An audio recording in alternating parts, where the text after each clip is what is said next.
الصلاۃ والسلام علیک یا رسول اللہ وعلی آلک و اصحابک یا حبیب اللہ۔ پیارے محترم ناظرین، آج کی اس ویڈیو کے اندر ہم نبی کریم صلی اللہ تعالی علیہ وآلہ وسلم کے مبارک دہن یعنی آپ کے منہ مبارک کا ذکر خیر کریں گے۔ ویڈیو کو مکمل دیکھیے گا اور اس بیان کو مکمل سنیے گا، انشاءاللہ آپ کو اس کی برکتیں حاصل ہوں گی۔ حضور اکرم صلی اللہ تعالی علیہ وآلہ وسلم کا منہ مبارک فراخ، رخسار مبارک ہموار، سب سے زیادہ خوبرو اور خوش آواز تھے۔ خوش آواز ہونے کے علاوہ آپ بلند آواز اتنے تھے کہ جہاں تک آپ کی آواز پہنچتی کسی اور کی آواز نہ پہنچتی تھی۔ بالخصوص خطبوں میں آپ کی آواز گھروں میں پردہ نشین عورتیں تک سنتی تھیں، اور ہزاروں کے اجتماع میں جس طرح آپ کی آواز مبارک کو وہ شخص سنتا جو سب سے آگے ہوتا، اسی طرح وہ شخص بھی سنتا جو سب سے پیچھے ہوتا۔ حضور صلی اللہ تعالی علیہ وآلہ وسلم کا دہن مبارک وہ دہن ہے جس سے ایک حرف بھی ایسا نہیں نکلتا جو خواہش نفس پر مبنی ہو، بلکہ آپ جو کچھ بھی فرماتے ہیں وہ اللہ کی وحی اور اس کے حکم کے مطابق ہوتا ہے۔ چنانچہ فرمایا وَمَا يَنطِقُ عَنِ الْهَوَىٰ إِنْ هُوَ إِلَّا وَحْيٌ يُوحَىٰ، اور وہ تو کوئی بات اپنی خواہش سے نہیں کرتے، وہ تو نہیں مگر وحی جو انہیں کی جاتی ہے۔ حضرت ابو ہریرہ رضی اللہ تعالی عنہ فرماتے ہیں کہ حضور صلی اللہ تعالی علیہ وآلہ وسلم نے فرمایا کہ جو خبر بھی میں تمہیں دیتا ہوں وہ بلا شبہ اللہ کی طرف سے ہوتی ہے، اور اس میں کوئی شک و شبہ نہیں ہوتا۔ انہی سے روایت ہے کہ فرمایا حضور صلی اللہ علیہ وآلہ وسلم نے کہ میں سوائے حق کے اور کچھ نہیں کہتا۔ اس پر بعض صحابہ نے کہا یا رسول اللہ صلی اللہ علیہ وآلہ وسلم، کبھی کبھی آپ ہم سے خوش طبعی بھی فرما لیتے ہیں۔ فرمایا اس وقت بھی میرے منہ سے حق کے سوا کچھ نہیں نکلتا۔ حضرت عبداللہ بن عمر رضی اللہ تعالی عنہ فرماتے ہیں کہ میں جو کچھ حضور صلی اللہ علیہ وآلہ وسلم سے سنتا اسے لکھ لیا کرتا۔ قریش نے مجھے منع کیا کہ ہر بات نہیں لکھنی چاہیے، کیونکہ بتقاضائے بشریت ممکن ہے کہ غصہ و غضب کی حالت میں کبھی کوئی ایسی بات بھی نکل جائے جو لکھنے کے قابل نہ ہو۔ حضرت عبداللہ فرماتے ہیں بس میں لکھنے سے رک گیا، اور اس بات کو حضور صلی اللہ علیہ وسلم کی خدمت اقدس میں عرض کیا۔ حضور صلی اللہ علیہ وآلہ وسلم نے فرمایا بے شک لکھو، اور انگلی سے اپنے منہ کی طرف اشارہ کر کے فرمایا کہ خدا کی قسم اس منہ سے ہر حالت میں سوائے حق کے اور کچھ نہیں نکلتا۔ وہ دہن جس کی ہر بات وحی خدا، وہ دہن جس کی ہر بات وحی خدا، چشمہ علم و حکمت پہ لاکھوں سلام۔ حضرت عمیرہ بنت مسعود انصاریہ رضی اللہ تعالی عنہ فرماتی ہیں کہ میں اور میری 5 بہنیں حضور اکرم صلی اللہ علیہ وآلہ وسلم کی خدمت اقدس میں حاضر ہوئیں۔ آپ اس وقت قدید یعنی خشک کیا ہوا گوشت کھا رہے تھے۔ آپ نے ایک پارہ قدید کو چبا کر نرم کیا اور ان کو دیا، تو انہوں نے تھوڑا تھوڑا کر کے کھا لیا۔ آپ کے دہن مبارک کی برکت سے مرتے دم تک ان کے منہوں سے بدبو نہیں پائی گئی، ہمیشہ خوشبو آتی تھی۔ حضرت حارث بن سراقہ رضی اللہ تعالی عنہ جنگ بدر میں شہید ہو گئے، تو جب ان کی شہادت کی خبر مدینہ منورہ میں ان کی والدہ اور بہن کو پہنچی، ان کو بہت صدمہ ہوا۔ حضور علیہ الصلوۃ والسلام بدر سے واپس تشریف لائے تو حارث کی والدہ خدمت اقدس میں حاضر ہوئیں اور عرض کیا، اگر میرا بیٹا جنت میں ہے تو خوشی کا مقام ہے، رونے کی ضرورت نہیں، اگر دوزخ میں ہے تو خدا کی قسم میں چلا چلا کر روؤں گی۔ حضور صلی اللہ علیہ وآلہ وسلم نے فرمایا، خدا کی قسم تمہارا بیٹا حارث جنت الفردوس میں ہے۔ وہ بولی، اب میں اس کو ہرگز نہ روؤں گی۔ اس وقت حضور صلی اللہ علیہ وآلہ وسلم نے ایک پیالہ پانی کا طلب فرمایا، پھر اس میں اپنے مبارک ہاتھ دھوئے اور کلی کر کے اس میں ڈال دی اور حارث کی والدہ اور اس کی بہن کو پلایا اور فرمایا کہ اس میں سے تھوڑا سا پانی اپنے گریبانوں پر چھڑک لو۔ ان دونوں نے ایسا ہی کیا اور اپنے گھر چلی گئی۔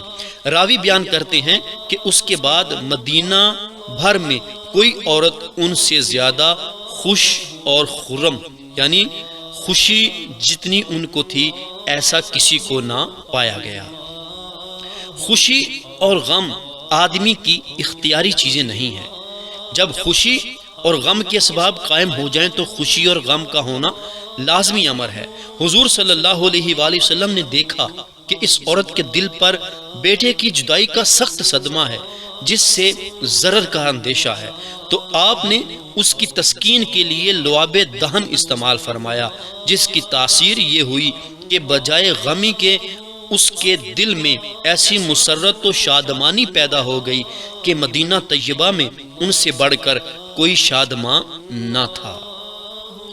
جلتی جانیں بجھاتے یہ ہیں، جلتی جانیں بجھاتے یہ ہیں، روتی آنکھیں ہنساتے یہ ہیں۔ حضرت ابو امامہ رضی اللہ تعالی عنہ فرماتے ہیں کہ مدینہ منورہ میں ایک بے شرم اور بد زبان عورت تھی۔ وہ ایک دفعہ حضور صلی اللہ علیہ وآلہ وسلم کے پاس سے گزری۔ آپ صلی اللہ علیہ وآلہ وسلم اس وقت سرید کھا رہے تھے۔ اس نے بھی اس میں سے مانگا، آپ نے اس کو اس میں سے کچھ دے دیا جو آپ کے آگے رکھا تھا۔ وہ بولی، میں یہ نہیں چاہتی، بلکہ وہ جو آپ کے منہ میں ہے۔ آپ نے وہی جو آپ کے دہن مبارک میں تھا نکال کر اس کو دے دیا، کیونکہ آپ سائل کے سوال کو رد نہیں کرتے تھے۔ وہ کھا گئیں۔ جب وہ لقمہ اس کے پیٹ میں گیا تو اس پر ایسی حیا طاری ہوئی کہ وہ حیا میں تمام عورتوں سے بڑھ گئی۔ حضرت اسامہ بن زید رضی اللہ تعالیٰ عنہ فرماتے ہیں کہ ہم لوگ حضور صلی اللہ علیہ وآلہ وسلم کے ہمراہ حج کو جا رہے تھے۔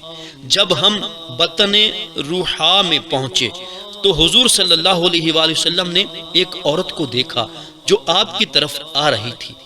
آپ نے اپنی سواری کو روک دیا۔ وہ حاضر ہوئی اور عرض کی، یا رسول اللہ صلی اللہ علیہ وآلہ وسلم، میرا یہ بچہ ہے، جس روز سے پیدا ہوا ہے اس روز سے آج تک اسے ہوش نہیں آیا۔ حضور صلی اللہ علیہ وآلہ وسلم نے اس بچے کو پکڑا اور اس کے منہ میں تھوکا اور فرمایا، نکل او دشمن خدا، بے شک میں رسول اللہ ہوں۔ پھر اس لڑکے کو اس عورت کے حوالے کر کے فرمایا، اب اس پر کوئی اثر نہیں ہے۔ حضرت اسامہ رضی اللہ تعالی عنہ کہتے ہیں کہ جب حضور علیہ السلام حج سے فارغ ہو کر اسی مقام پر پہنچے تو وہی عورت ایک بھونی ہوئی بکری لے کر حاضر خدمت ہوئی۔ حضور صلی اللہ علیہ وآلہ وسلم نے فرمایا، اس کا دست مجھے دو، میں نے دیا۔ پھر فرمایا، اس کا دست مجھے دو، میں نے دیا۔ پھر فرمایا، اس کا دست مجھے دو۔ میں نے عرض کی، یا رسول اللہ، دست تو دو ہی ہوتے ہیں جو میں آپ کو دے چکا۔ فرمایا، قسم ہے اس ذات کی جس کے قبضہ قدرت میں میری جان ہے، اگر تم چپ رہتے تو جب تک میں دست مانگتا رہتا تم دیتے رہتے۔ حضرت برا بن عازب رضی اللہ تعالی عنہ فرماتے ہیں کہ یوم حدیبیہ میں حضور پر نور صلی اللہ علیہ وآلہ وسلم نے چاہے حدیبیہ پر نزول فرمایا۔ آپ کے ہمراہ 1400 صحابہ کرام تھے۔ لشکر اسلام نے چاہے حدیبیہ کا تمام پانی نکال لیا، یہاں تک کہ اس میں ایک قطرہ بھی نہ تھا۔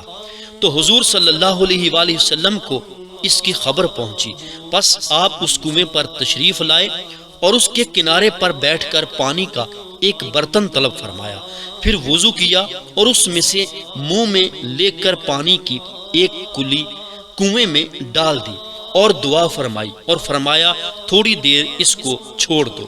پس اس کنویں میں اس قدر پانی جمع ہو گیا کہ حدیبیہ میں قریباً 20 روز قیام رہا، فوج اور ان کے اونٹ اسی سے سیراب ہوتے رہے۔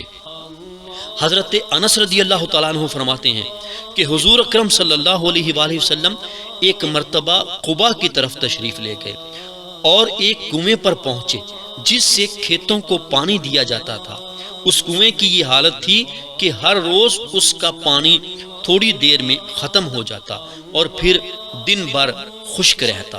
حضور صلی اللہ علیہ وآلہ وسلم نے ایک ڈول میں کلی کر کے وہ پانی اس کنویں میں ڈال دیا، چنانچہ اس کی یہ حالت ہوئی کہ اس سے وہاں کی پوری زمین سیراب ہوتی اور خوب پیداوار ہوتی۔ اس حدیث سے ثابت ہوتا ہے کہ حضور صلی اللہ علیہ وآلہ وسلم نے بغیر کسی کی درخواست کے صرف رفاہ عام کے پیش نظر لعاب مبارک کی تاثیر سے اس کنویں کا پانی زیادہ فرمایا۔ یہاں مخالفین کو معجزہ دکھا کر قائل کرنا تو مقصود ہی نہ تھا، جس سے ظاہر ہوتا ہے کہ حضور صلی اللہ علیہ وآلہ وسلم مخلوق کی حاجت روائی اور خوشحالی کی غرض سے ایسے امور ظاہر فرماتے ہیں۔ حضرت عمران بن حسین رضی اللہ تعالیٰ عنہ فرماتے ہیں کہ ہم ایک سفر میں حضور صلی اللہ علیہ وسلم کے ہمراہ تھے۔ جب لوگ سخت پیاسے ہوئے تو انہوں نے حضور صلی اللہ علیہ وسلم کی خدمت میں پیاس کی شکایت کی۔ حضور صلی اللہ علیہ وآلہ وسلم نے حضرت علی شیر خدا رضی اللہ تعالیٰ عنہ اور ایک اور شخص کو بلا کر فرمایا کہ تم دونوں جاؤ، تمہیں فلاں مقام پر ایک عورت پانی کی 2 پکھالیں یعنی بڑی مشکیں لادے ہوئے اونٹ پر سوار ملے گی، اس کو میرے پاس لے آنا۔ وہ دونوں حضرات گئے اور انہوں نے اسے پا لیا اور پوچھا کہ پانی کہاں سے لائی؟ اس نے کہا میں کل اس وقت وہاں سے چلی تھی۔ انہوں نے کہا کہ تجھے رسول اللہ صلی اللہ علیہ وسلم بلاتے ہیں۔ اس نے کہا کون رسول اللہ؟ وہی جنہوں نے نیا دین نکالا ہے۔ انہوں نے کہا وہ اللہ کے سچے رسول ہیں اور حق لے کر آئے ہیں، اور اس کو ساتھ لے کر آ گئے۔ حضور صلی اللہ علیہ وآلہ وسلم نے ایک برتن منگوایا اور انہیں پکھالوں سے پانی لے کر اس میں کلی کی اور اس کو انہی پکھالوں میں ڈلوا دیا اور لوگوں میں اعلان کر دیا کہ آؤ خود بھی پیو اور جانوروں کو بھی پلاؤ۔ چنانچہ سب لشکر نے پیا اور پلایا، وہ عورت کھڑی سب دیکھتی رہی۔ حضرت عمران فرماتے ہیں کہ جب ان پکھالوں کا منہ باندھ دیا گیا تو خدا کی قسم یوں معلوم ہوتا تھا کہ پہلے سے زیادہ بھری ہوئی ہیں۔ حضور علیہ السلام نے فرمایا کہ اس عورت کو کچھ جمع کر دو۔ چنانچہ کھجوریں، آٹا، ستو بہت کچھ ان کو جمع کر دیا۔ تو حضور علیہ السلام نے اس سے فرمایا کہ تو جانتی ہے کہ واللہ ہم نے تیرے پانی سے کچھ کم بھی نہیں کیا اور اللہ تعالیٰ نے ہمیں پلا بھی دیا۔ راوی فرماتے ہیں کہ وہ عورت اپنے قبیلے میں پہنچی تو اس نے ان سب کو جمع کیا۔ لوگوں نے کہا تجھے کس نے روک لیا تھا؟ وہ بولی عجیب واقعہ پیش آیا کہ مجھ کو 2 شخص اس کے پاس لے گئے جس نے نیا دین نکالا ہے، اور وہ واقعات جو وہاں گزرے تھے بیان کر کے کہا یا تو زمین و آسمان کے درمیان اس سے بڑا کوئی جادوگر نہیں، یا وہ بے شک اللہ کے سچے رسول ہیں۔ اس واقعے کے بعد مسلمان مجاہدین اس قبیلے کے اطراف و جوانب طاقت و تاراج کرتے تھے، لیکن اس قبیلے کا قصد نہیں کرتے تھے۔ ایک روز اس عورت نے اپنے قبیلے سے کہا کہ میں دیکھتی ہوں کہ مسلمان تمہیں قصداً چھوڑ دیتے ہیں، کیا تم مسلمان ہونا مناسب سمجھتے ہو؟ لوگوں نے اس کی اطاعت کی اور وہ کل قبیلہ مسلمان ہو گیا۔ اس حدیث مبارکہ میں غور کیجئے کہ حضور پر نور صلی اللہ علیہ وآلہ وسلم نے تمام لشکر کو 2 پکھالوں کے پانی سے سیراب فرمایا اور وہ بھری کی بھری رہی، بلکہ پہلے سے بھی زیادہ بھری ہوئی نظر آتی تھی، اگرچہ اللہ تعالیٰ کی طرف سے آپ کو یہ قدرت بھی حاصل تھی کہ بغیر پکھالوں کے پانی موجود فرما دیتے، جیسا کہ بارہا آپ نے اپنی مبارک انگلیوں سے پانی کے چشمے جاری کیے، لیکن 2 جلیل القدر صحابی بھیج کر اس عورت کو بلانے اور پکھالوں میں کلی کر کے ڈالنے میں بے شمار حکمتیں تھیں۔ ایک تو یہ کہ حضور صلی اللہ علیہ وسلم کو مقام عبودیت نہایت پسند تھا، کیونکہ یہ مقام تمام مقامات سے ارفع و اعلیٰ ہے۔ اگر حضور صلی اللہ علیہ وآلہ وسلم وہیں پانی جاری فرما دیتے تو ممکن تھا کہ کسی کو خیال ہوتا کہ آپ پانی کے خالق ہیں۔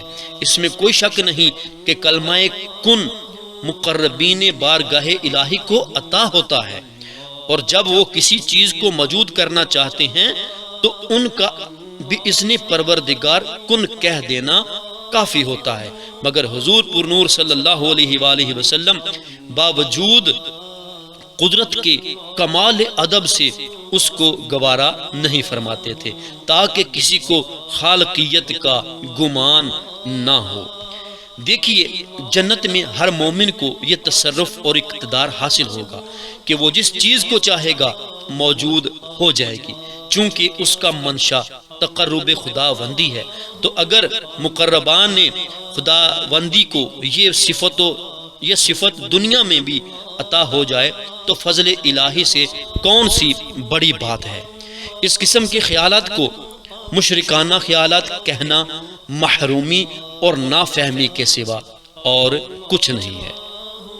اور دوسرا یہ کہ نگاہ نبوت سے یہ بات پوشیدہ نہ تھی کہ یہی واقعہ ایک قبیلے کے مسلمان ہونے کا سبب بھی بن جائے گا۔ اس وجہ سے صحابہ کرام قصداً اس قبیلے کو چھوڑ دیتے تھے، اور پھر وہ بھی یہ جانتے تھے کہ اس قبیلے کی عورت کے پانی سے ایک بار نفع اٹھایا ہے، اگرچہ اس عورت نے کوئی احسان نہیں کیا تھا، کیونکہ اس کے پانی سے تو ایک قطرہ بھی خرچ نہ ہوا تھا بلکہ اور زیادہ ہو گیا تھا، تاہم یہ تو ضرور ہوا کہ قدرتی پانی اس کی پکھالوں سے نکلتا رہا۔ ممکن ہے کہ اس کا پانی اس میں شامل ہو گیا ہو۔ حضرت وائل بن حجر رضی اللہ تعالیٰ عنہ فرماتے ہیں کہ حضور صلی اللہ علیہ وآلہ وسلم کے پاس ایک ڈول میں پانی لایا گیا، آپ نے اس میں سے پیا اور کلی کر کے ایک کنویں میں ڈال دیا تو اس میں سے کستوری کی سی خوشبو آنے لگی۔ حضور کے خادم حضرت انس رضی اللہ تعالی عنہ کے گھر میں ایک کنواں تھا۔ حضور صلی اللہ علیہ وآلہ وسلم نے اپنا لعاب دہن اس میں ڈال دیا، اس کا پانی ایسا شیریں ہو گیا کہ مدینہ منورہ میں اس سے بڑھ کر میٹھا کنواں کوئی نہ تھا۔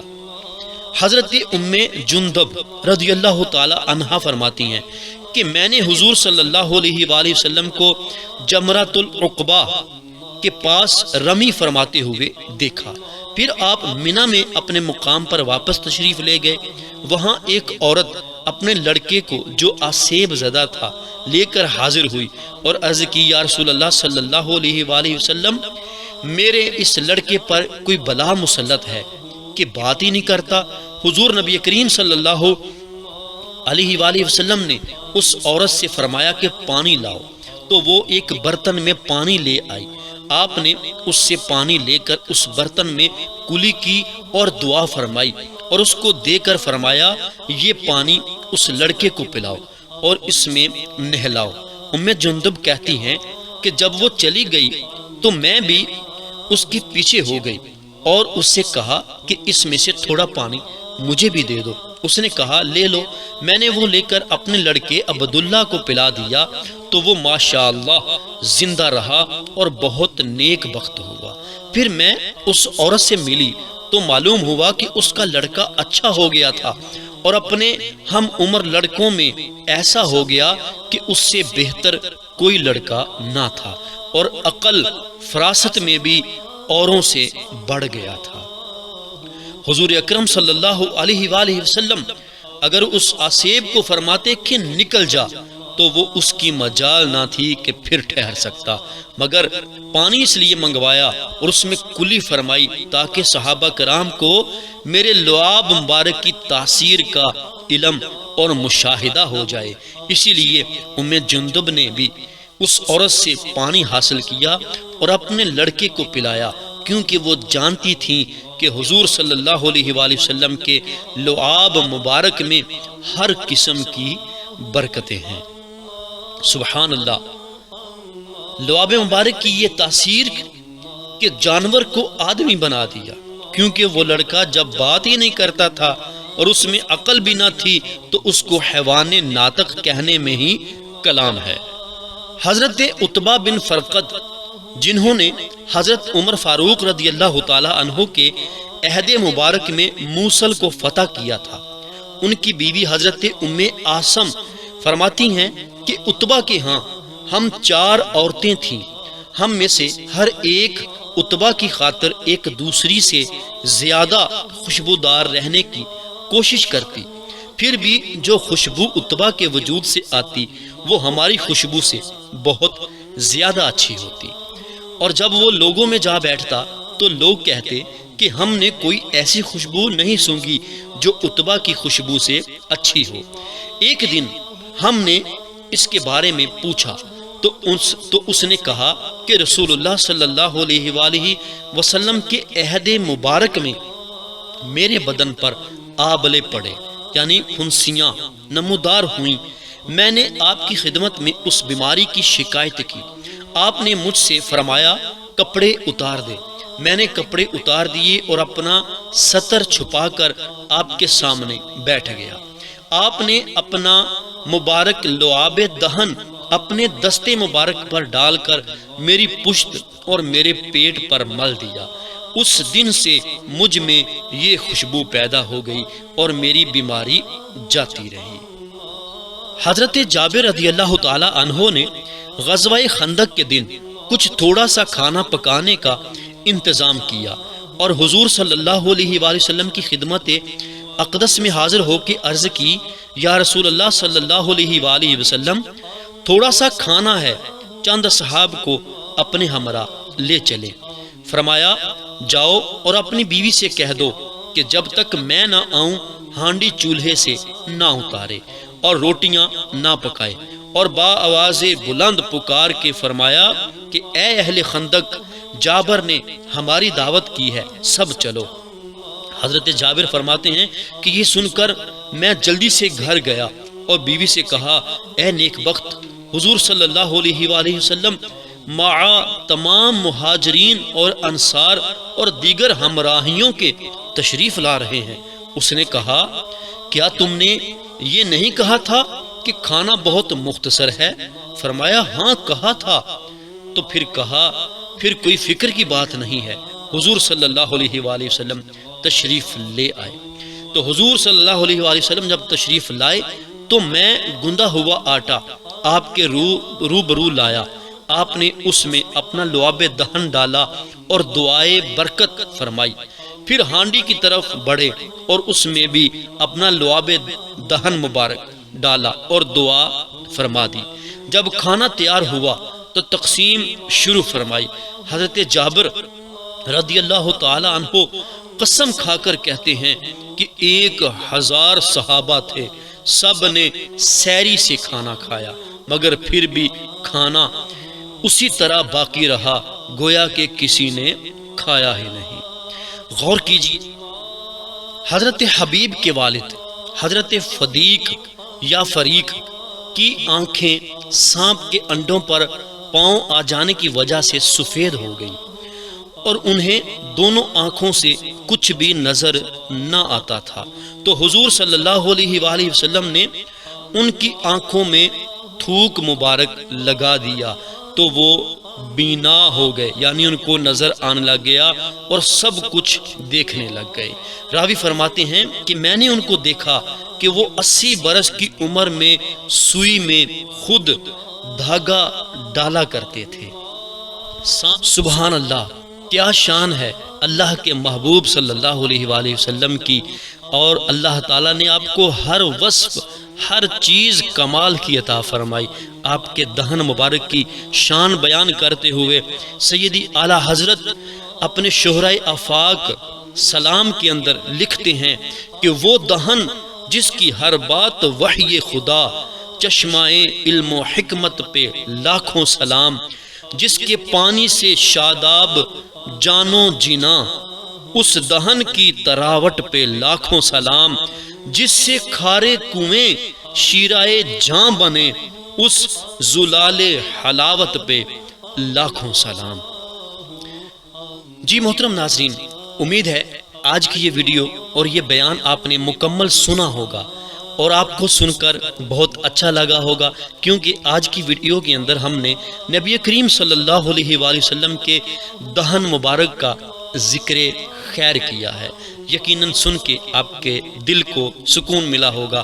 اگر آپ ہماری اس طرح کی مزید ویڈیوز دیکھنا چاہتے ہیں تو ہمارے اس چینل فیضان حدیث ٹی وی کو سبسکرائب کیجئے اور ساتھ ہی بیل نوٹیفیکیشن کو آل نوٹیفیکیشن پہ کلک کر دیجئے۔ اس کا فائدہ آپ کو یہ ہوگا کہ ہم روزانہ کے طور پہ جو بھی نئی ویڈیو اپنے اس چینل پہ اپلوڈ کریں گے وہ آپ تک سب سے پہلے پہنچ جائے گی۔